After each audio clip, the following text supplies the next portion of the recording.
Okay, basically I'm going to let first Kidai Sheila, that Miss Kidai, that Miss Sister, and they call me Kid Good. And we're going to be performed basically, it's an art. We call it Kuntao, it's an empty hand. And Kali, with which we perform as Cincuteros. That's our style, Cincuteros. Sometimes they call it Lima-Lima. Basically, Kidai is going to perform Balangkas, which is for the level from white to yellow. Okay. Then we're going later on, we're going to perform me and Kid Marino.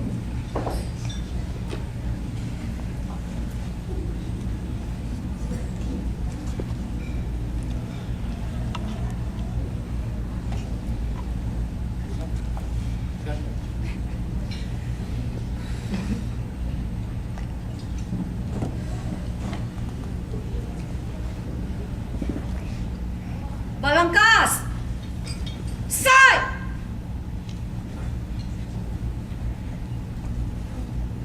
Side!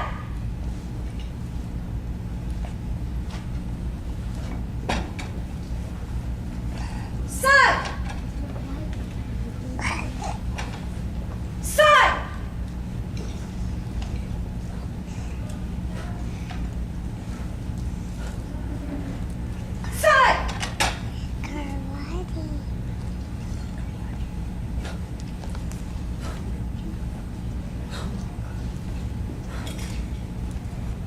Side!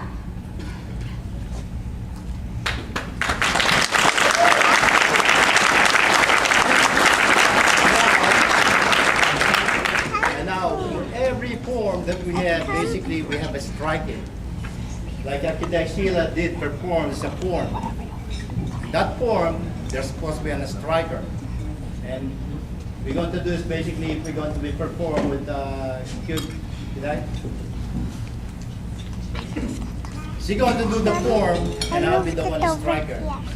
Which is the first one they just did. Okay? It's a 5 circular. Now what we're going to do is basically do the first one.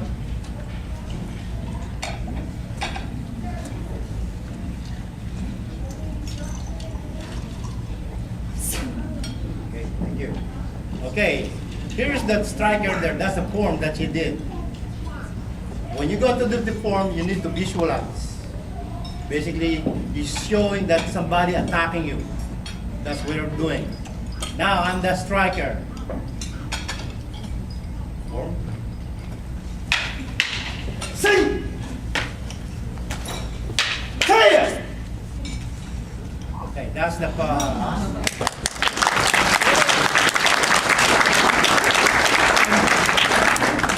So basically, that's the first one.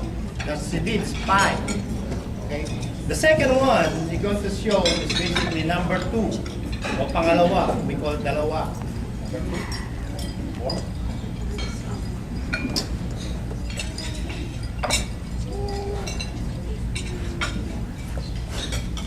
Here. Okay, here we go. And the striker again. He did the 4.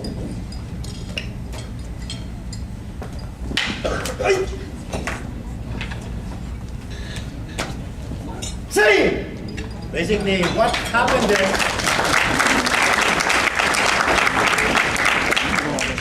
What happened there? If I don't have the stick, okay. What the first one is basically, I strike that. This that now he strikes in the head. Okay, without that, I just block that. So this is the second one.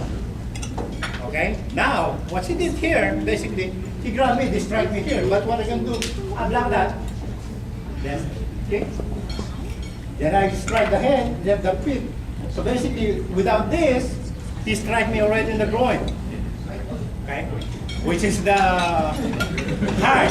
You don't want to do that. Okay? So that's why this is the protection that we just show only. Okay? That's how we do. Okay.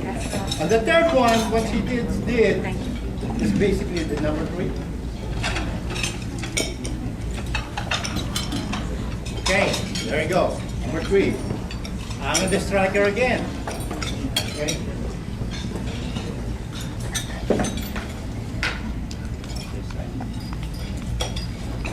Okay, basically it's 3 times. You just see strike there and 3 times. Okay, but Kiday is his first time performer. Okay.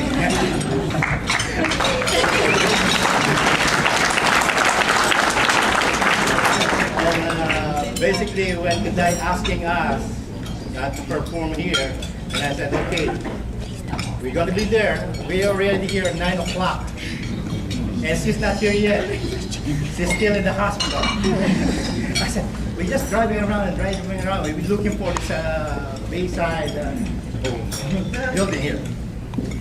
Okay, anyway, we're going to be continue basically. The fourth one, basically, the strike again.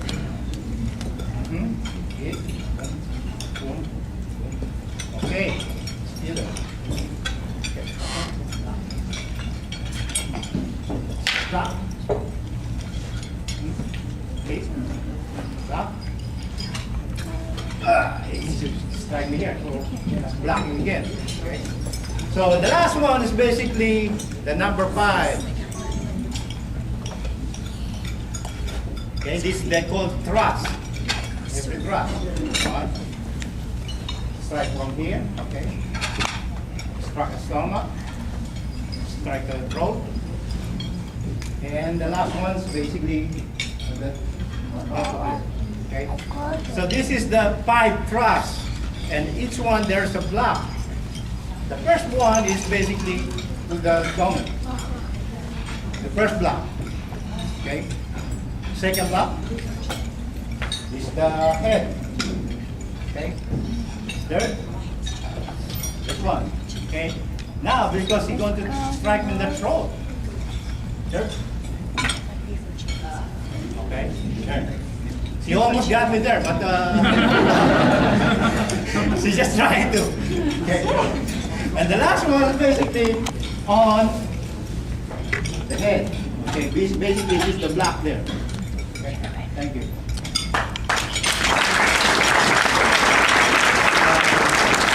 Now it's Q Marino. I just want to get the other one. Involves 2 people hitting bamboo poles.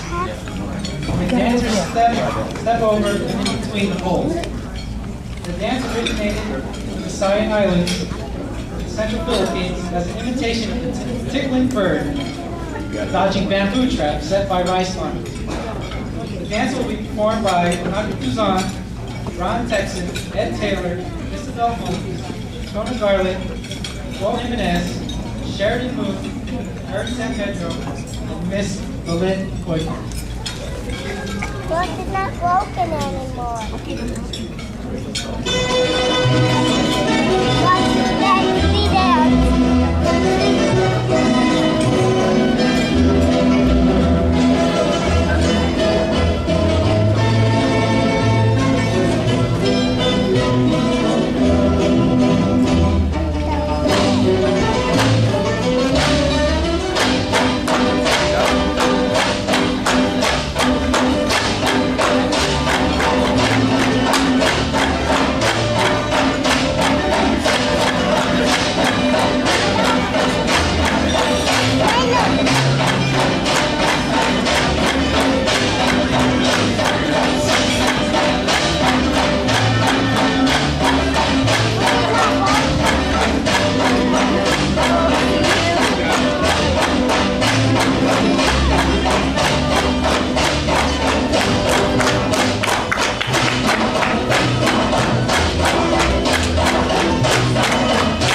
Now that.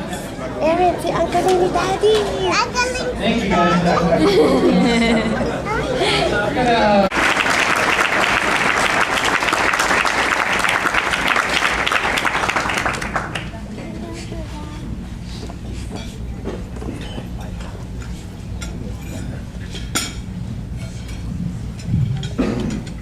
Well, good afternoon, and thank you for inviting me to speak in honor of Asian American Pacific Heritage Month. As you all heard, I was born and raised in San Diego, California. I know there are other West Coasters out here. Raise your hand. Anyone else? Nice. All right, but because of the love of my job and because I wanted a new adventure, picked up and moved out east, something I'm sure a lot of you can relate to. And as you can imagine, leaving home, leaving the beaches, leaving the sunshine was an adjustment. I was in Hagerstown, Maryland before here. You guys probably haven't even heard of that place, and that's probably why. But as soon as I got to Hampton Roads, I felt like I was home. That wasn't until I found myself reporting for storm coverage in the Outer Banks.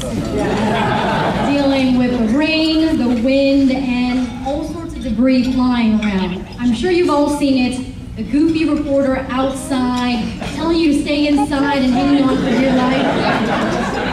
Yeah, that was me about a year ago. And I look forward to that coming up. Storm season starts again June 1st, so watch out for that. Anyway, it's an honor to be here today to celebrate Asian American Pacific Heritage Month, a time to revisit our history and remember what it took to get to where we are now. Living in a country where your race or creed does not determine what your future will be. Now, along those lines, bear with me, a little blast from the past thing, and I swear I had this written before it was in the program, but let me take you back to 1979 when President Carter declared May 4th through 10th as Asian Pacific Heritage Week. About 11 years later, President George H.W. Bush signed an extension changing the week-long celebration to a month, all to honor the contributions and achievements of Asian Pacific Americans. Now, starting with May 7th, 1843, when the first Japanese Americans came to the United States, and then May 10th, 1869, when the Continental Railroad was completed, which most of the workers were Chinese immigrants. Now that we have the background, let's talk about why we're here. The theme of this year's Asian American Pacific Heritage Month is leadership to meet the challenges of a changing world. Just imagine how much has changed within the last couple of months, the last couple of years, the last decade. I'm talking on the international level, here in the United States, and in our own lives. One thing that will remain the same in life is change will always happen. But it's how you deal with that change that will set you apart from growth and setbacks. As a journalist, I deal with changes on a regular basis. But when you think about it, the fast-paced nature of journalism actually affects us all. You come to realize, because of technology, our world has become smaller and smaller. With our technology, Tokyo, Baghdad, and the Philippines are not as far away as they once seemed. You buy a new TV, it's out of date in a year. A new computer, out of date in a couple months. And a new cell phone, out of date in a couple of days. And that's kind of the same thing with journalism. Just 30 years ago, we had to wait until the 6 and 11 o'clock news to know what was going on. Today, with 24-hour news stations, talk radio, and the internet, the stock market may fluctuate multiple times in a single day because headlines change hour by hour, minute by minute. We also live in a world where competition is everywhere. Newspapers and TV networks don't necessarily compete with each other. Now we compete with anyone who can use the internet. If you don't like what you're watching or reading, you can now start a blog, report, and comment on your own. Sure, freedom of speech is still alive, but now it's even harder to hold people accountable, making it easy to just turn away and either listen to or read things we want to hear or see. So you might be sitting in those chairs saying, why should I care? Well, I talked a lot about change, which is half of our theme today. But this is where the other part comes in, leadership.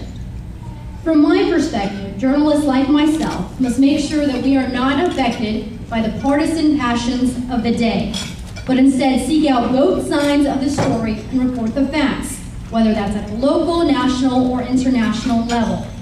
But who can help us with this? From a leadership perspective, all of you. As consumers of news, you have to hold all news sources, television stations, radio, newspapers, and especially in the internet accountable. You got to separate gossip and news and to realize and demand that editorial comments and opinions should be separate from news pages and websites and newscasts. Finally, we as consumers of news must not close our eyes and ears to things that we might not always agree with. We live in a diverse country, a great country where anyone, no matter their race or creed, can succeed. And we are definitely fortunate for that. And we are definitely fortunate for your service to our country. And thank you very much for having me.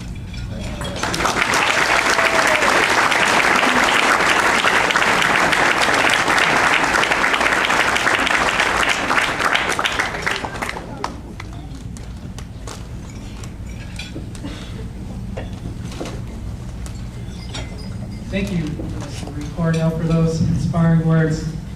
On behalf of the Asian American Pacific Committee, we would like to present you a small token of our appreciation for taking the time out of your busy schedule to come talk to us today.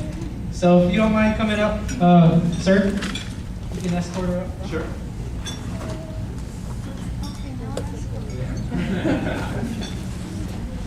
Careful.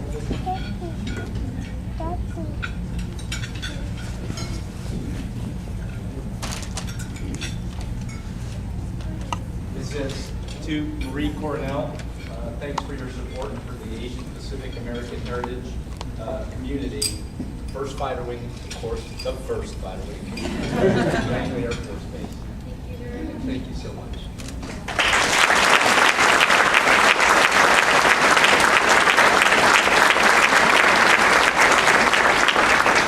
Thank you.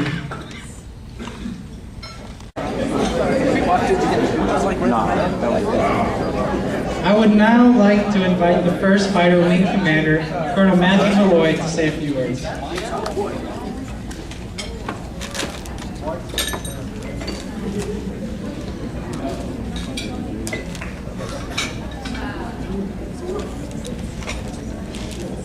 Well, I guess I can talk a long time because Marie was so brief, right? But I do want to say thank you to all our performers. One more time, a wonderful round of applause.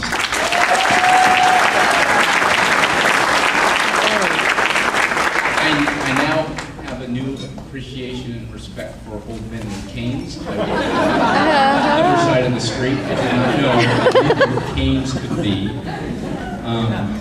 I did not, it's fun to come home from work sometimes. Honey, what'd you do? Well, I saw ladies dancing with fire on their heads, so the kids love it.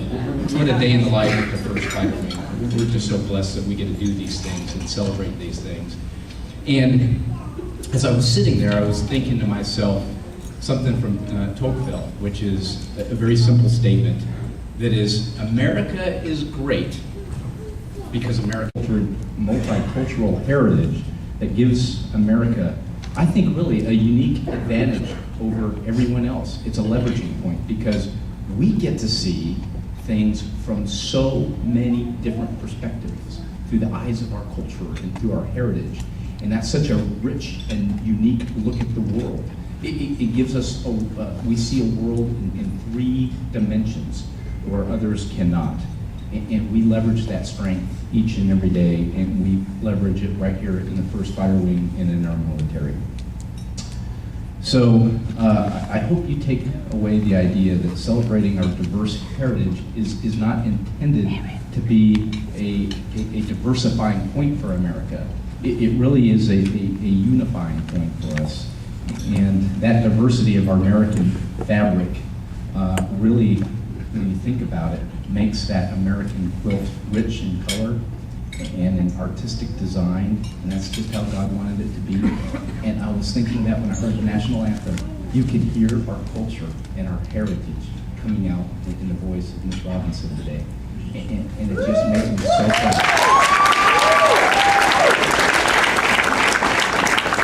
And I will give you one factoid that Marie didn't throw out, because hers got stolen by our program. Sorry about that. We do our homework here.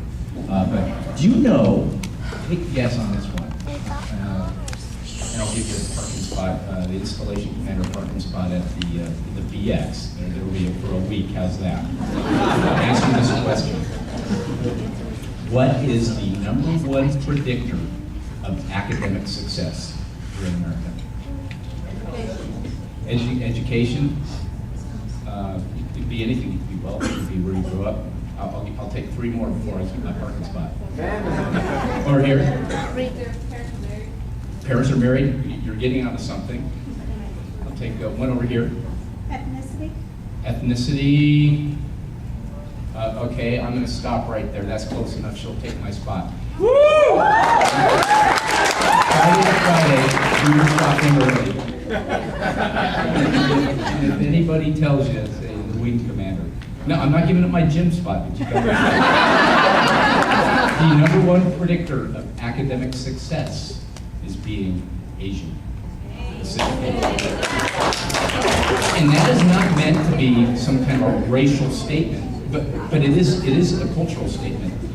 What my point is, we bring and embrace the best of all races, colors, and creeds in America. But one of the strengths of the Asian culture is, I think, that honor. And over here we heard the idea of having a two-parent family. And in the Asian community, that is valued fiercely. Community, family, and honor, and education. And they bring that to America. And if you open your programs, look at the number of Asians that have advanced degrees. They are a benchmark for us all to follow. And so I'm